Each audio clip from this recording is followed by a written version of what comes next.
भक्त रक्षक भगवान की जय। ओम नमो भगवते श्री नरसिंहाय नमः।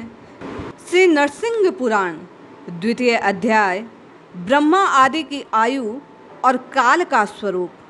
सूत जी कहते हैं, भरद्वाज भगवान नरसिंह जिस प्रकार ब्रह्मा होकर जगत की सृष्टि के कार्य में प्रवृत्त होते हैं, उनका मैं आपसे वर्णन करता हूँ, सुनिए।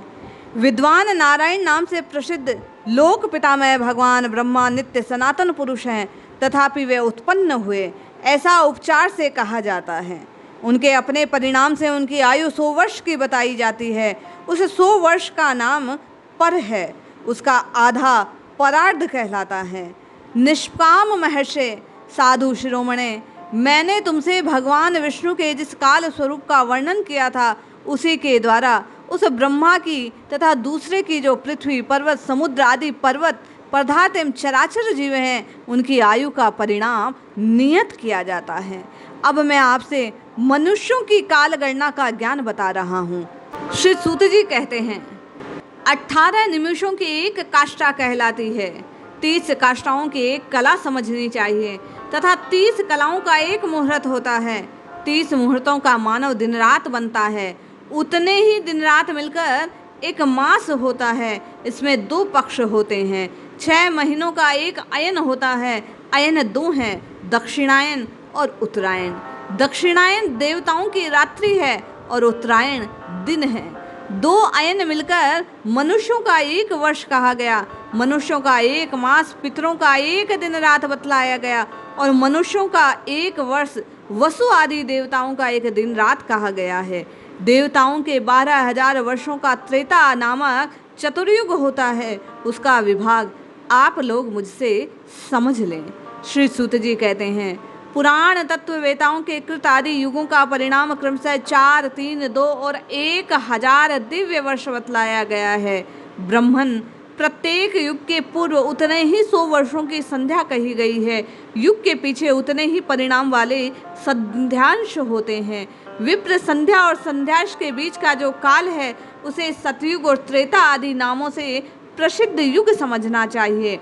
सतयुग, त्रेता, द्वापर और कली, ये 4 युग मिलकर चतुर्युग कहलाते हैं। द्विज 1,000 चतुर्युग मिलकर ब्रह्मा का 1 दिन होता है। ब्रह्मन ब्रह्मा के 1 दिन में 14 मनु होते हैं। उनका कालकृत परिणाम सुनिए। सप्तऋषि इंद्र, मनु और मनुपुत्र ये पूर्व कल्पानुसार एक ही समय उत्पन्न किए जाते हैं तथा इनका संहार भी एक साथ होता है। ब्रह्मन 71 चतुर्युग से कुछ अधिक काल मनवंतर कहा जाता है। सूत जी कहते हैं, यही मनु और इंद्रादि देवताओं का काल है। इस प्रकार दिव्य वर्ष गणना के अनुसार यह मनवंतर 8,52,000 वर्षों का समय कहा गया है।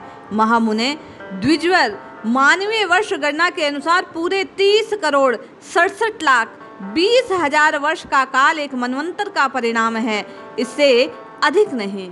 इस काल का 14 गुना ब्रह्मा का 1 दिन होता है। ब्रह्मा जी ने विश्व सृष्टि के आदि काल में प्रसन्न मन से देवताओं तथा पितरों की सृष्टि करके गंधर्व, राक्षस, यक्ष, पिशाच, गुह्यक, ऋषि, विद्याधर, मनुष्य, पशु, पक्षी, स्थावर, पिपलिका और सांपों की रचना की। फिर 4 वर्णों की सृष्टि करके वे उन्हें यज्ञ कर्म में नियुक्त करते हैं। तत्पश्चात दिन बीतने पर वे अविनाशी प्रभु त्रिभुवन का उपसंहार करके दिन के ही बराबर परिमाण वाली रात्रि में शेष नाग की सैया पर सोते हैं।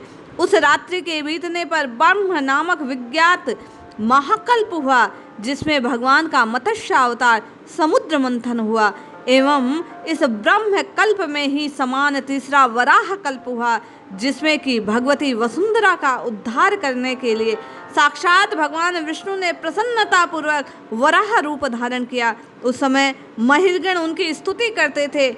स्थलचर और आकाशचारी जीवों के द्वारा उनकी इयता को जान लेना नितांत असंभव है। वे आदि देव भगवान विष्णु समस्त प्रजाओं की सृष्टि कर नैमित्तिक प्रलय में सबका संहार करके शयन करते हैं। इस प्रकार श्री सूत जी ने श्री नरसिंह पुराण के सर्ग रचना नामक द्वितीय अध्याय को बतलाया। ये सृष्टि रचना विषयक द्वितीय अध्याय पूरा होता है। इसमें भगवान वराह के अवतार के विशेष में बतलाया गया है।